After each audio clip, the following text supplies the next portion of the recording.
Assalamualaikum warahmatullahi wabarakatuh. Selamat berjumpa kembali dengan saya Praitno dari channel Praitno Berbagi. Pada kesempatan kali ini saya hadir untuk menyampaikan tentang pembelajaran paradigma baru.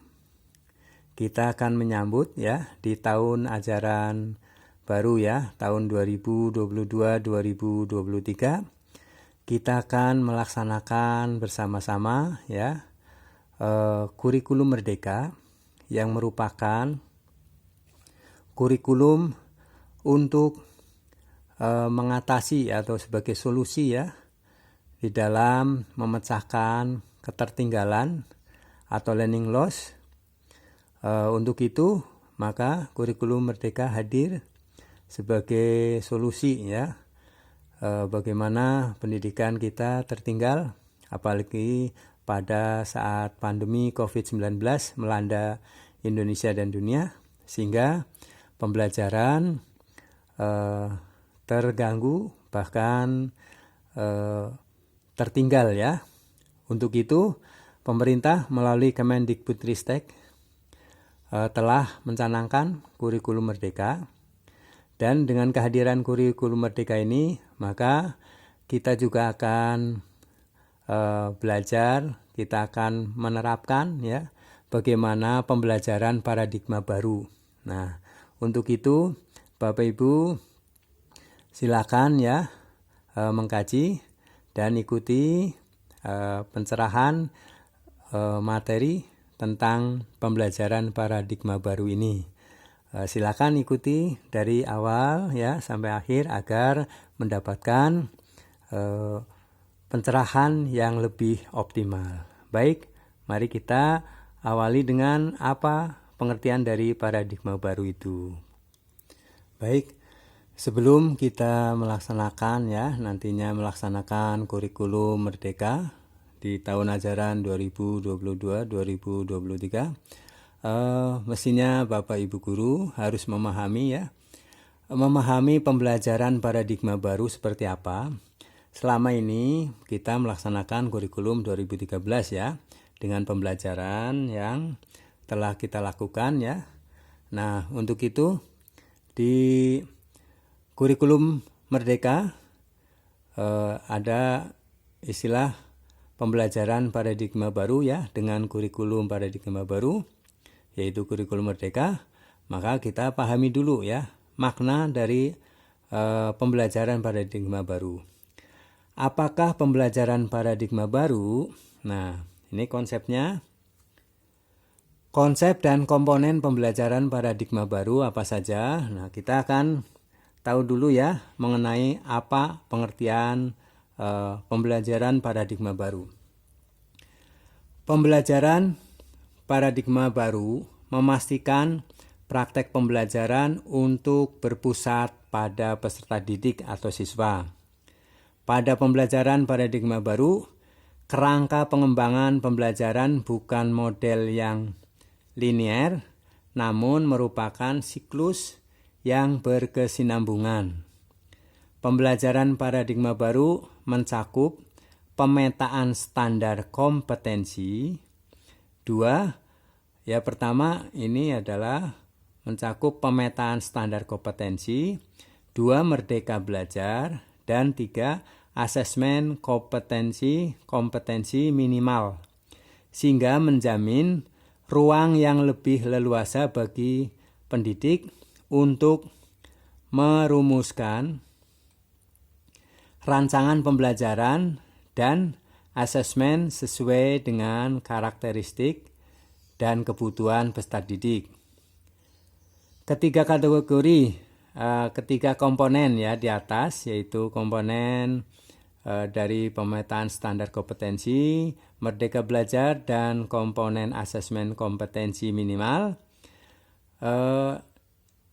Ini selaras dan saling mempengaruhi. Keselarasan inilah yang diharapkan dapat mengubah paradigma pembelajaran agar terjadi perbaikan dan pengembangan praktik pembelajaran secara berkelanjutan. Pada pembelajaran paradigma baru, profil pelajar Pancasila berperan menjadi penuntun arah yang memandu segala kebijakan dan pembaruan dalam sistem pendidikan Indonesia, termasuk pembelajaran dan asesmen. Nah, Bapak Ibu juga bisa ya, silakan tonton atau ikuti, pahami video tentang profil pelajar Pancasila yang sudah diupload di YouTube, yaitu dari channel Prayitno Berbagi. Di situ akan dijelaskan lebih paham ya. Nah, di video ini juga saya akan menyajikannya ya, walaupun secara garis besar. Baik. Nah, di sini pengembangan pembelajaran paradigma baru ya, pengembangan dari kurikulum 2013. Nah, di kurikulum Merdeka di sini ada pengembangan pembelajaran ya, di mana terpusat pada profil pelajar Pancasila ya. Ini diharapkan siswa atau murid itu akan mempunyai ya profil sebagai pelajar Pancasila, di mana di sini kurikulum Merdeka ya menyangkut dengan tujuan pembelajarannya. Kemudian pembelajaran dilakukan dengan pembelajaran paradigma baru. Terjadi proses pembelajaran di sini. Nah, kemudian proses asesmen ya, penilaian. Nah, ini kembali pada satu putaran ya untuk mencapai profil pelajar Pancasila ya, sehingga tujuan pembelajaran akan tercapai. Baik. Nah, di sini saya jelaskan tentang profil pelajar Pancasila ya. Walaupun di video yang sebelumnya juga silakan klik ya dari penjelasan secara detail tentang profil pelajar Pancasila. Nah, saya ulas sedikit ya yang kaitannya dengan pembelajaran paradigma baru. Di sini ada profil pelajar Pancasila. Apa arti profil pelajar Pancasila? Pada profil pelajar Pancasila, kompetensi dan karakter esensial yang dapat dipelajari lintas disiplin ilmu tertuang dalam 6 dimensi.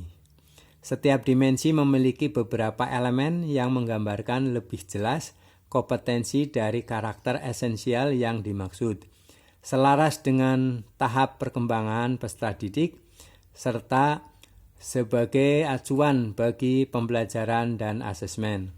Indikator kinerja pada setiap elemen dipetakan pada setiap fase ya. Secara umum 6 dimensi profil pelajar Pancasila beserta elemen di dalamnya adalah sebagai berikut ya. Kita ulas kembali ya sedikit ya. 1. Beriman, bertakwa kepada Tuhan Yang Maha Esa dan berakhlak mulia. Pelajar Indonesia yang beriman, bertakwa kepada Tuhan Yang Maha Esa dan berakhlak mulia adalah pelajar yang berakhlak dalam hubungannya dengan Tuhan Yang Maha Esa. Ia memahami ajaran agama dan kepercayaannya serta menerapkan pemahaman tersebut dalam kehidupannya sehari-hari. Ada 5 elemen ya di dalam profil pertama, yaitu kunci beriman, bertakwa kepada Tuhan Yang Maha Esa dan berakhlak mulia, akhlak beragama, akhlak pribadi, akhlak kepada manusia dan akhlak kepada alam, dan akhlak bernegara. Nah, profil yang kedua yaitu berkebinekaan global. Pelajar Indonesia mempertahankan budaya luhur, lokalitas, dan identitasnya, tetap berpikiran terbuka dalam berinteraksi dengan budaya lain, sehingga menumbuhkan rasa saling menghargai dan kemungkinan terbentuknya budaya luhur yang positif dan tidak bertentangan dengan budaya luhur bangsa.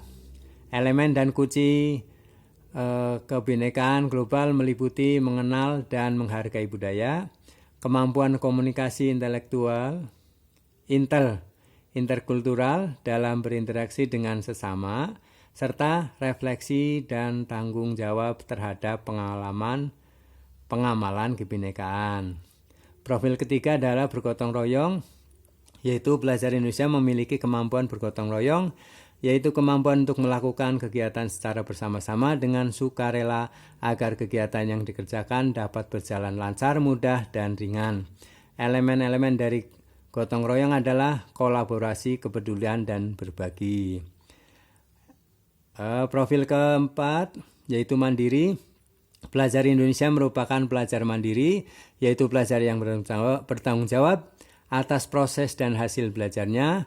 Elemen kuncinya dari mandiri adalah kesadaran akan diri dan situasi yang dihadapi serta regulasi diri. Nah, profil kelima bernalar kritis ya. Pelajar yang bernalar kritis mampu secara objektif memproses informasi baik kualitatif maupun kuantitatif, membangun keterkaitan antara berbagai informasi, menganalisis informasi, mengevaluasi, dan menyimpulkannya. Elemen-elemen dari bernalar kritis adalah memperoleh dan memproses informasi dan gagasan, menganalisis dan mengevaluasi penalaran, refleksi, pemikiran, dan proses berpikir, serta mengambil keputusan. Nah, profil yang keenam adalah kreatif. Pelajar yang kreatif mampu memodifikasi dan menghasilkan sesuatu yang orisinal, bermakna, bermanfaat, dan berdampak. Elemen kunci dari kreatif terdiri atas menghasilkan gagasan yang orisinal, serta menghasilkan karya dan tindakan yang orisinal ya. Nah, itulah 6 profil pelajar Pancasila. Nah, di sini ya. Ini kompetensi dan karakter esensial apa saja yang terdapat dalam profil Pancasila di sini ya. Tadi sudah dijelaskan. Baik. Nah, inilah ya profil pelajar Pancasila. Beriman, bertakwa kepada Tuhan Yang Maha Esa, berkebinekaan global, bergotong royong, kreatif, bernalar kritis, dan mandiri. Disinilah ya pembelajaran paradigma baru itu dikembangkan ya dengan bertumpu kepada profil pelajar Pancasila. Baik, semoga bermanfaat ya. Nanti di video yang lain akan dijelaskan mengenai lebih jauh ya seperti apa paradigma pembelajaran paradigma baru ya, dan seperti apa contohnya akan kita bahas di video selanjutnya. Baik, semoga bermanfaat ya, dan semoga Bapak Ibu guru bisa memahami dan bisa siap untuk menerapkan kurikulum 2013. Maaf, kurikulum merdeka ya. Baik, untuk itu semoga bermanfaat. Assalamualaikum warahmatullahi wabarakatuh.